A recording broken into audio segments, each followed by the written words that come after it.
سورہ ال-عمران آیت نمبر 100 سے 103 کا ترجمہ۔ مومنو، اگر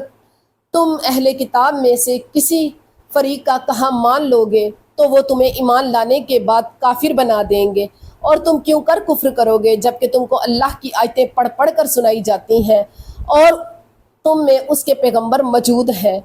اور جس نے اللہ کی رسی کو مضبوط پکڑ لیا وہ سیدھے راستے لگ گیا۔ مومنو، اللہ سے ڈرو جیسا کہ اس سے ڈرنے کا حق ہے، اور مرنا تو مسلمان ہی مرنا، اور سب مل کر اللہ کی ہدایت کی رسی کو مضبوط پکڑے رہنا اور فرقے فرقے نہ ہونا، اور اپنے اوپر اللہ کی اس مہربانی کو یاد رکھنا جب تم ایک دوسرے کے دشمن تھے تو اس نے تمہارے دلوں میں الفت ڈال دی اور تم اس کی مہربانی سے بھائی بھائی ہو گئے، اور تم آگ کے گڑھے تک پہنچ چکے تھے تو اس نے تم کو اس سے بچا لیا۔ اس طرح اللہ اپنی آیتیں کھول کھول کر سناتا ہے تاکہ تم راہ راست رہو۔ بے شک